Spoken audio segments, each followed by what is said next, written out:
लो विद्यार्थी मित्रों, तो आप सभी का स्वागत है हमारे इस YouTube चैनल यूनिक एकेडमी के अंदर।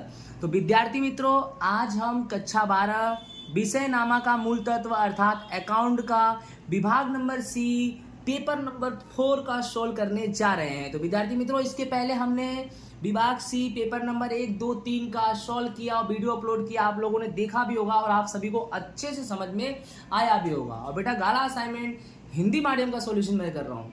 हिंदी माध्यम का सॉल्यूशन जल्दी यूट्यूब पे मिलता नहीं है, तो मैं हिंदी माध्यम के विद्यार्थियों के लिए स्पेशल ये वीडियो बना रहा हूँ। ठीक है, चलो पेपर नंबर 4 और बच्चों हमारा विभाग सी है। क्वेश्चन नंबर हमारा 31 है। क्या है क्वेश्चन 31? हीर, स्वरा और जैनिल एक पीढ़ी के साझेदार हैं। उनकी पूंजी का प्रमाण कितना है? 4, 2, 3। हीर को लाभ में से कम 35,000 मिलेगा। याद रखना, सवाल का पहचान यही है कि हीर को लाभ में से कम कितना मिलेगा? 35,000। ऐसी जिम्मेदारी का मतलब हुआ गारंटी लिया है, स्वरा और जैनिल ने ली है, अर्थात हीर को 35,000 मिलना ही चाहिए।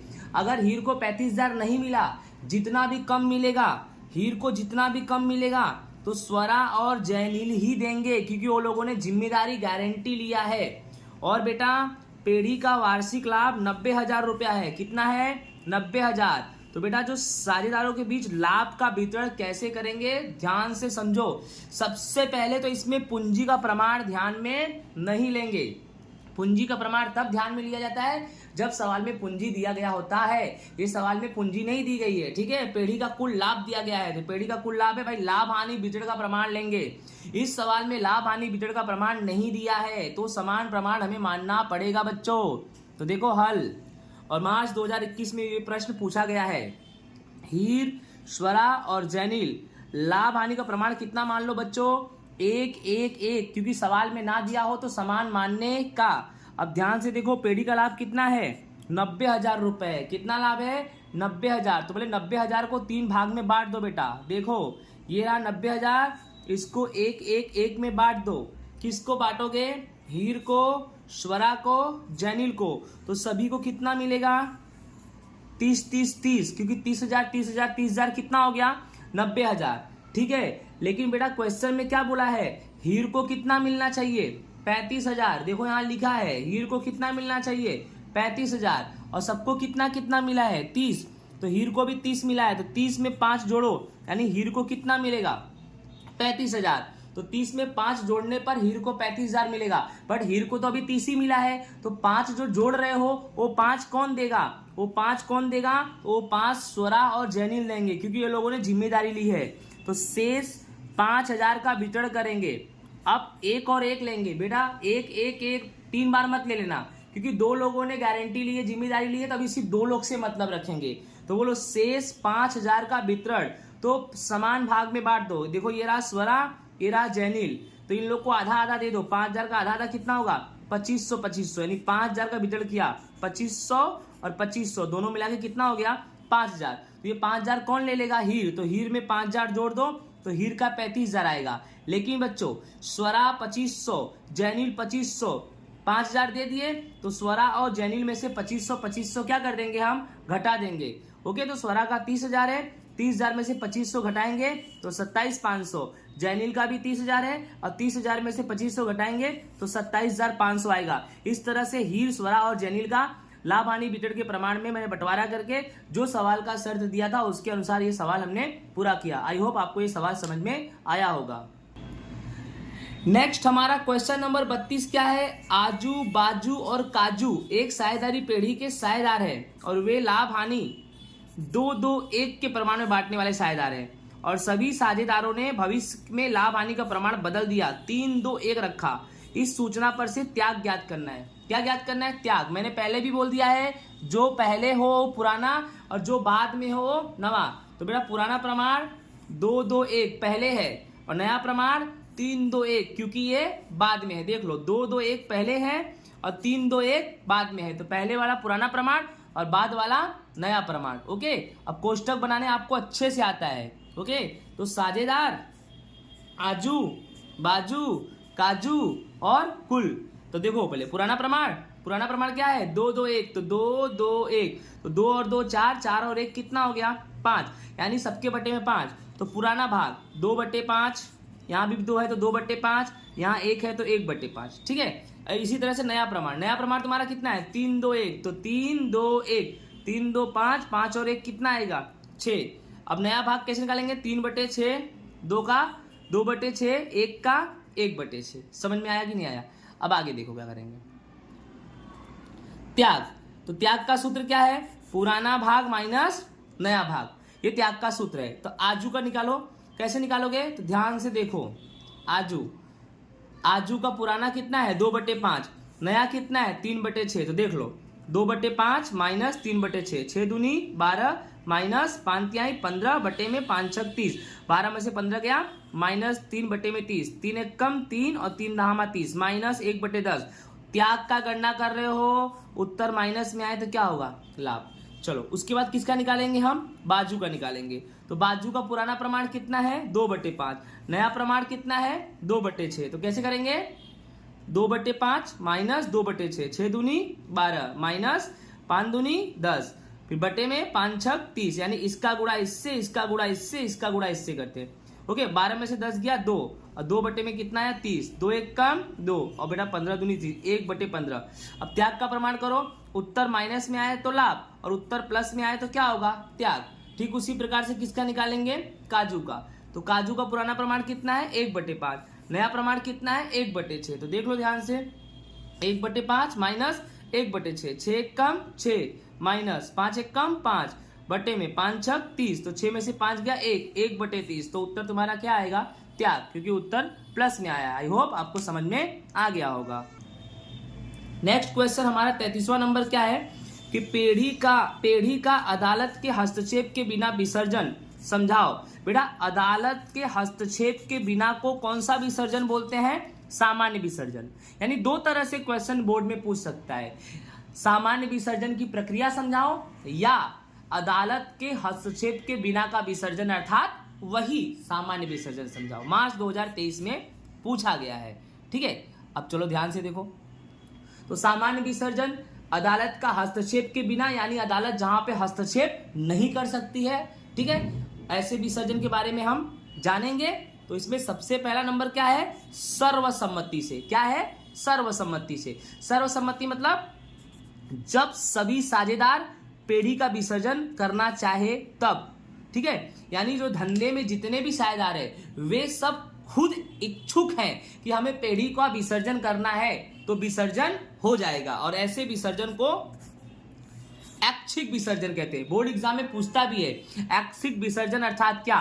तो इसका परिभाषा क्या होगा, जब सभी साझेदार अपनी सर्वसम्मति से पेढ़ी का विसर्जन करें तो उसे ऐच्छिक विसर्जन भी कहते हैं। अब दूसरा नंबर क्या है करार द्वारा। करार मतलब सभी साझेदारों के बीच पहले से ही करार हो और करार का समय पूरा हो जाए तो पेढ़ी का विसर्जन हो जाएगा। अर्थात जैसे 5 साझेदार मिलकर धंधा चालू किए, वो पांचों साझेदार ने पहले से ही करार कर लिया है, पहले से ही डील कर लिया है कि हम धंधा 50 साल तक करेंगे। भाई 50 साल के बाद वे धंधा को बंद करना चाहते हैं तो कर सकते हैं, क्योंकि समय क्या हो गया पूरा। हाँ, अगर चालू रखना है तो एक डील तो 50 साल वाला टूट गया, मतलब ब्रोक हो चुका। मतलब कहने का मतलब है 50 साल के लिए जो डील किए थे अब वो डील का कागज किसी काम का रहा नहीं, आपको फिर से रीन्यू कराना पड़ेगा, करारनामा रीन्यू कराना पड़ेगा।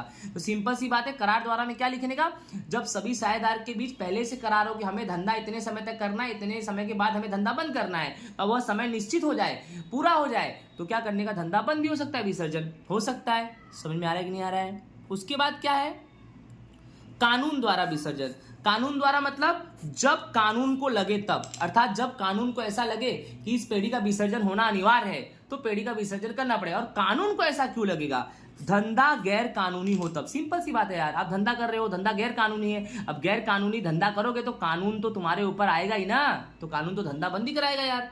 ठीक है, नेक्स्ट चौथा नंबर क्या है निश्चित घटना के कारण। अब निश्चित घटना के कारण में क्या लिखा है, जब धंधा एक निश्चित समय के लिए चालू किया गया हो, अर्थात धंधा जो चालू किया गया है एक निश्चित समय के लिए चालू किया गया है और वह समय क्या हो जाए पूरा हो जाए तो पेढ़ी का विसर्जन हो जाता है। ये निश्चित घटना हुआ, यानी धंधा पहले से डील कर लिया था कितने समय तक ही चलेगा, उसके बाद ये धंधा चलने वाला नहीं है, ऐसा कुछ। ठीक है, नेक्स्ट नंबर लास्ट है नोटिस, नोटिस का मतलब है जब साझेदारी पेढ़ी विसर्जन का इरादा रखती हो तब वह अपने साझेदारों को नोटिस देकर पेढ़ी का विसर्जन कर सकती है। अर्थात जो साझेदारी पेढ़ी है वो उस साझेदारी पेढ़ी में जितने भी साझेदार हैं, राइट ना, यानी समझो साझेदारी पेढ़ी है वो ऐसा चाहती है कि कहने का मतलब है पेढ़ी का विसर्जन हो, तो सभी साझेदारी पेढ़ी में, उस साझेदारी पेढ़ी में सभी साझेदारों को नोटिस देकर भी पेढ़ी का विसर्जन किया जा सकता है। ओके, नेक्स्ट हमारा क्वेश्चन नंबर 34 क्या है कि विसर्जन के समय पेढ़ी की कुल संपत्तियां 4 लाख है। बोलो, पेढ़ी की कुल संपत्ति कितनी है? 4 लाख, जिसमें चालू संपत्तियां 40% है, यानी 4 लाख में चालू संपत्ति कितना है? 40%, और उसमें भी 20,000 रुपया कौन है? रोकड़ है, और स्थिर संपत्ति पर 120% रकम प्राप्त हुई, जबकि चालू संपत्ति पर 80% रकम प्राप्त हुई। ठीक है, तो रोजनामचा लिखना है। बहुत ही आसान सवाल है, ध्यान से समझना, कुछ भी नहीं है सवाल में। सबसे पहले कुल संपत्ति कितनी है बेटा? 4 लाख। तो देखो मैंने 4 लाख लिख दिया। अब आपके सवाल में क्या बोला है कि 4 लाख में चालू संपत्ति कितना टका है? 40% बोला है ना। तो 4 लाख का 40% कौन सी संपत्ति है? चालू संपत्ति। तो 4 लाख का 40% निकालोगे तो 1,60,000 आएगा। कितना आएगा? 1,60,000। 4 लाख का 40% निकालोगे तो 1,60,000 आएगा। ठीक है, तो आप दिमाग लगाओ कि 4 लाख में 40% कौन सी संपत्ति है? चालू संपत्ति है। तो 40% के अलावा कितना परसेंट बचा? 60%। तो 60% कौन सी संपत्ति हो जाएगी? स्थिर संपत्ति। तो 4 लाख का 60% निकालो तो 2,40,000 आएगा। कितना आएगा? 2,40,000। अब ध्यान से समझना कि चालू संपत्ति जो 1,60 निकला उसमें 20,000 रोकड़ है। कि सवाल में देखो लिखा भी है कि 4 लाख की चालू संपत्तियां 4 लाख की कुल संपत्ति है, 4 लाख कुल संपत्ति है, जिसमें से चालू संपत्ति 40% है और उसमें भी 20,000 क्या है? रोकड़ है। तो क्या करना है कि चालू संपत्ति 40%, 1,60 तो निकाल दिया और उसमें भी 20,000 रोकड़ है। तो 1,60 में से 20,000 घटाओ तो अभी आपके पास जो रियल चालू संपत्ति है वो कितनी की बची है? 1,40,000 की बची है। ठीक है, अब आगे क्या बोला ये भी ध्यान रखो कि बेटा स्थिर संपत्ति की 120% रकम मिली और चालू संपत्ति की 80% रकम मिली। ध्यान से समझो कि चालू संपत्ति का 80%, तो चालू संपत्ति है कितना अभी? 1,40,000। 1,40,000 का 80% रकम मिला तो 1,40,000 का 80% निकालोगे तो 1,12,000 आएगा। 1,12,000। 1,40,000 का 80% कितना आएगा? 1,12,000। ठीक उसी तरह 2,40,000 का स्थिर संपत्ति कितना रकम मिला है? 120। तो 2,40,000 का 120% निकालेंगे तो कितना आएगा? 88,000। ये तुम्हारा हुआ गणना। ये क्या हुआ बेटा? तुम्हारा गणना। अब गणना के बाद हमें लिखना है रोजनामचा। हम रोजनामचा कैसे करेंगे? ध्यान दो। सबसे पहले यहां पर 2 संपत्ति है। कौन कौन सी संपत्ति है? चालू संपत्ति और स्थिर संपत्ति। और आप सभी को पता है कि चालू संपत्ति और स्थिर संपत्ति को जमा करते हैं और वसूली खाता क्या करते हैं? उधार। तो आप ही ध्यान से देख लो कि देख लो 1 नंबर रोजनामचा, वसूली खाता उधार, स्थिर संपत्ति जमा, चालू संपत्ति जमा। अब स्थिर संपत्ति कितना है? ध्यान से देखो, स्थिर संपत्ति तुम्हारा ये रहा 2,40,000 और चालू संपत्ति कितना है? 1,40,000। क्यों? 1,60 मत ले लेना क्योंकि 1,60 में 20,000 रोकड़ है। 1,60 में से 20,000 घटाएंगे 1,40,000, तो 1,40,000 लेंगे। ठीक है, अब देखो स्थिर संपत्ति ले लिया 2,40,000, चालू संपत्ति ले लिया 1,40,000, 2,40,000 1,40,000 को जोड़ेंगे तो 3,80,000 आएगा। ये पहला रोजनामचा है। ठीक है, अब उसके बाद आपको पता है कि चालू संपत्ति पर 80% रकम मिला और स्थिर संपत्ति पर 120% रकम मिला।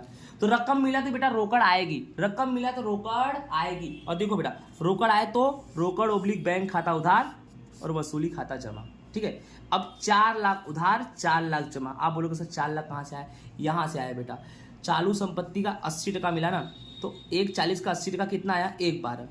और स्थिर संपत्ति का 120% ना, तो 2,40,000 का 120% 2,88,000। तो 2,88,000 1,12,000 इन दोनों को क्या कर दो? जोड़ दो तो 4 लाख आएगा। इस प्रकार से ये तुम्हारा 4 लाख आया। आई होप आपको ये वीडियो समझ में आया होगा, मतलब ये समझ में आया होगा। ओके, इसके बाद चलो हम आगे देखते हैं। नेक्स्ट हमारा क्वेश्चन क्या है? रूपांतरण की दृष्टि से डिबेंचर के प्रकार समझाओ। ठीक है, रूपांतरण की दृष्टि से डिबेंचर के प्रकार समझाना है। तो कितने प्रकार है? 2 प्रकार है।